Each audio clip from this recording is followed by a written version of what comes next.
जय श्री कृष्णा दोस्तों, मेरे यूट्यूब चैनल पे आप सभी का हार्दिक स्वागत अभिनंदन है। प्रिय भक्तगणों, आज के हम इस वीडियो में आपको बताएंगे कि प्रदोष व्रत और शिवरात्रि व्रत, महाशिवरात्रि का व्रत, प्रदोष का व्रत, दोनों व्रत एक साथ कैसे करें। जैसे कि एक दिन पहले आपको प्रदोष का व्रत रखना है 25 फरवरी 2025 मंगलवार के दिन, और 26 फरवरी बुधवार के दिन आपको महाशिवरात्रि का व्रत रखना है। तो दोनों व्रत हम लोग कैसे करें, तो इस वीडियो में आपका ये कन्फ्यूजन दूर होगा, आपकी ये समस्याएं दूर होगी कि आपको दोनों व्रत करने हैं और कैसे करने हैं। एक दिन पहले भी व्रत रहना है और शिवरात्रि के दिन भी आपको व्रत रहना है, क्योंकि महाशिवरात्रि का पर्व है, एक साल के बाद आता है। और प्रदोष का जो व्रत है, जो हर महीने का प्रदोष का व्रत जो लोग करते हैं, तो वो लोग मतलब प्रदोष का व्रत कैसे छोड़ें। प्रदोष के व्रत को छोड़ना भी नहीं होता है, तो दोनों व्रतों को आपको कैसे करना है। तो देखिए, जैसे कि होता है कि कोई भी एक व्रत जब किया जाता है, जब हम एकादशी का व्रत करते हैं तो कहते हैं कि बिना पारण किए एकादशी के व्रत का हमें फल नहीं मिलता है। तो ये व्रत जो है कि दोनों शिव जी का ही व्रत है। तो इसी बात पे हम लोग इस वीडियो में चर्चा करेंगे कि क्या करना है, कैसे करना है। तो एक छोटे से प्रयास के माध्यम से मैं आप सभी के बीच में ये बात शेयर करना चाहती हूँ कि कैसे व्रत को बिना पारण किए हम दोनों व्रत को पूर्ण करें, कि दोनों व्रत का हमें जो है कि लाभ मिल सके। तो प्लीज भक्तगणों, इससे पहले कि आप सभी को अगर यह वीडियो पसंद आए तो प्लीज चैनल को सब्सक्राइब कर लीजिएगा, वीडियो को लाइक करिएगा और दूसरे लोगों तक भी शेयर करिएगा, ताकि उनका भी भला हो सके और वो लोग भी इस समस्या से निकल सकें। तो आइए सारी महत्वपूर्ण बातों को हम लोग जानते हैं। प्रदोष से संबंधित, महाशिवरात्रि से संबंधित सभी महत्वपूर्ण बातों को जानते हैं। देखिए, प्रदोष व्रत जो है ना, ये भगवान शिव को समर्पित है, महादेव जी को समर्पित होता है।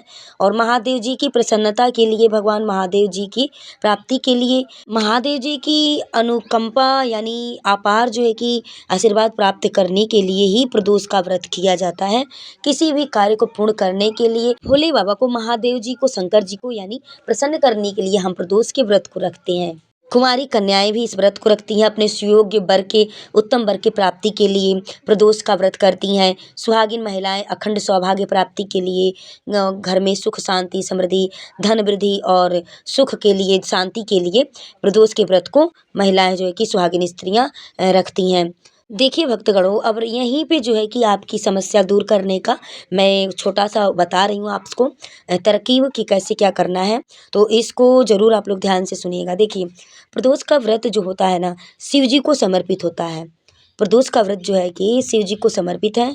अब वहीं पर देख लीजिए कि शिवरात्रि जो प्रत्येक माह के कृष्ण पक्ष के चतुर्दशी तिथि को शिवरात्रि का व्रत किया जाता है, जो भगवान शिव को समर्पित होता है। तो देखिए, या प्रदोष का व्रत हो, या मासिक शिवरात्रि का व्रत हो, या फिर ये जो है कि महाशिवरात्रि का व्रत है, तो ये सब जो है कि शिव जी को ही समर्पित है।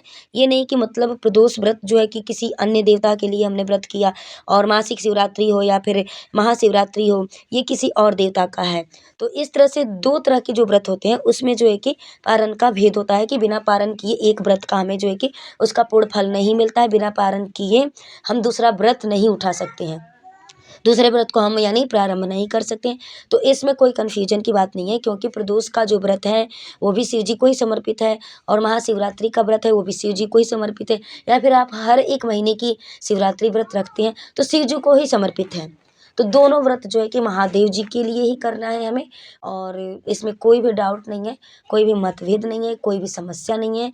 आपको एकदम निसंकोच, निडर होकर के आपको दोनों ही व्रत करने हैं। भगवान महादेव जी को ही समर्पित दोनों व्रत है, क्योंकि फाल्गुन माह के कृष्ण पक्ष की चतुर्दशी तिथि को भगवान शिव जी का और माता पार्वती जी का विवाह हुआ था। तो यह विशेष दिन होता है किसी भी उपाय को करने के लिए, किसी भी कार्य को सिद्ध करने के लिए। महाशिवरात्रि का दिन और रात जो है कि बड़ा ही मतलब महत्व रखता है, क्योंकि इसी दिन जो है कि शिव और शक्ति का मिलन हुआ था, जो अद्भुत, अलौकिक और बहुत उत्तम रात्रि कही गई है। शिवरात्रि के जो है कि रात्रि में साधना, अर्चना, वंदना करने का बहुत बड़ा विशेष महत्व बताया गया है। अब बात यहाँ पर आती है कि वर्ष 2025 में फाल्गुन माह कृष्ण पक्ष प्रदोष का व्रत मंगलवार 25 फरवरी 2025 को किया जाएगा। वहीं पर महाशिवरात्रि व्रत जो है कि बुधवार 26 फरवरी 2025 को है। अब यह बात आती है कि जो लोग प्रदोष व्रत करते हैं, जो लोग नहीं करते हैं, उनकी तो मतलब कोई बात नहीं है, लेकिन जो लोग प्रदोष का भी व्रत करते हैं और महाशिवरात्रि का भी व्रत करेंगे, वो स्त्री हो या पुरुष हो, जिनको भी मतलब दोनों ही व्रत करना है। अब आप पहले यहाँ पर ध्यान दीजिए, इस बात पर आप विशेष ध्यान दीजिए कि प्रदोष की तिथि कब से कब तक प्रारंभ हो रही है, कब समाप्त हो रही है।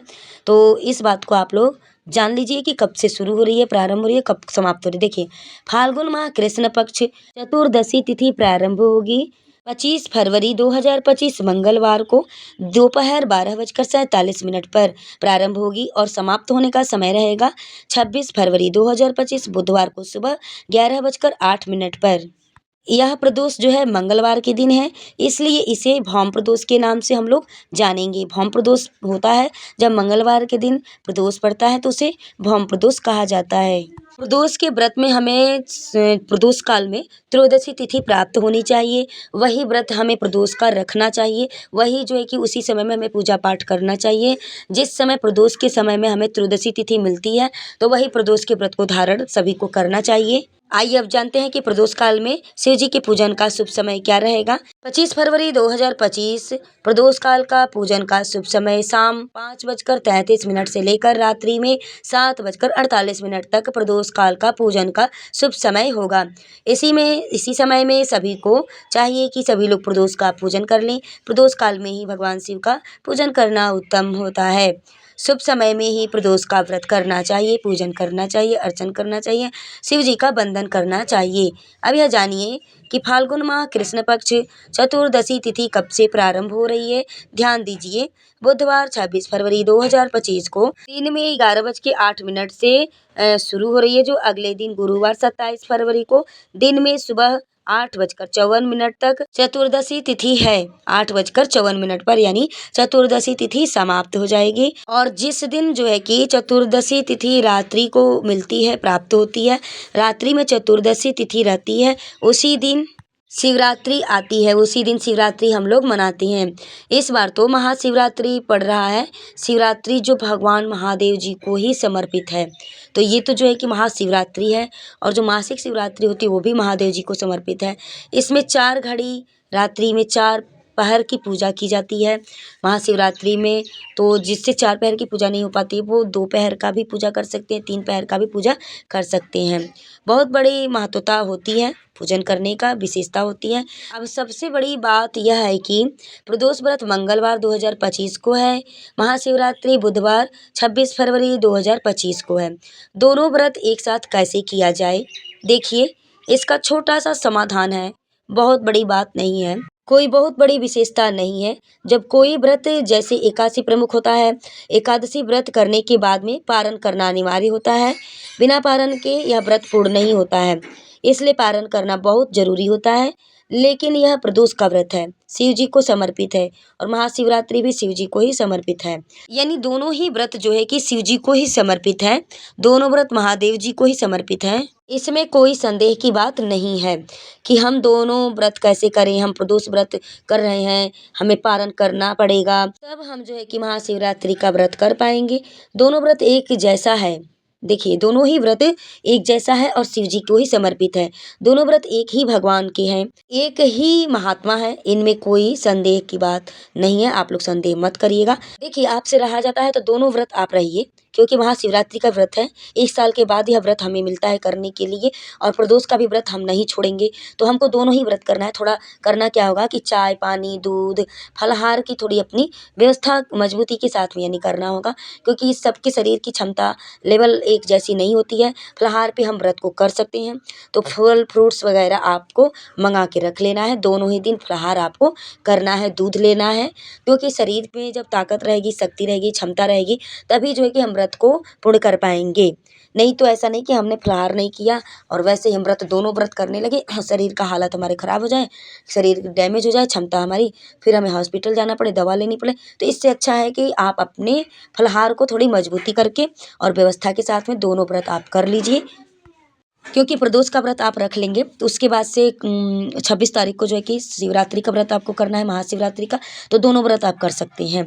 कोई संदेह की बात नहीं है, कुछ सोचने की इसमें बिल्कुल भी बात नहीं है। देखिए, इसमें ये नहीं है कि हम पहले पारण कर लें प्रदोष व्रत में, उसके बाद से जो है कि महाशिवरात्रि का व्रत का संकल्प लें। देखिए पारण का कोई महत्व नहीं है इसमें, दोनों व्रत भगवान शिव को ही समर्पित है, पारण करना कोई विशेष नहीं है।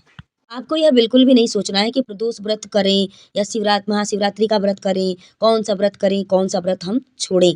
दोनों ही करना है, छोड़ना आपको कोई भी नहीं है। इसमें कोई संदेह नहीं है, कोई संशय नहीं है, तो आप हमारी बातों से संतुष्ट हो गए होंगे कि आपको दोनों व्रत किस तरह से करना है। तो प्लीज़ दोस्तों मैं आप सबसे उम्मीद करती हूँ कि आप सब लोग मेरे इस वीडियो से संतुष्ट होंगे। तो प्लीज़ भक्तगणों आप सभी लोग मेरे चैनल को सब्सक्राइब कर लीजिएगा, वीडियो को लाइक करिएगा, शेयर करिएगा ज़्यादा से ज़्यादा। कमेंट्स बॉक्स में हर हर महादेव, श्री शिवाय नमस्तुभ्यम ज़रूर लिखिएगा और कमेंट्स में हमें ये भी बताइएगा कि आपको किस प्रकार की कथा, कहानियाँ, जानकारियाँ आपको चाहिए, आप हमारे चैनल के माध्यम से प्राप्त करना चाहते हैं तो प्लीज़ हमें कमेंट्स बॉक्स में एक बार कमेंट्स करके हमें ज़रूर बताएं। वीडियो में लास्ट तक बने रहने के लिए आप सभी को मेरे तरफ से बहुत-बहुत दिल से धन्यवाद।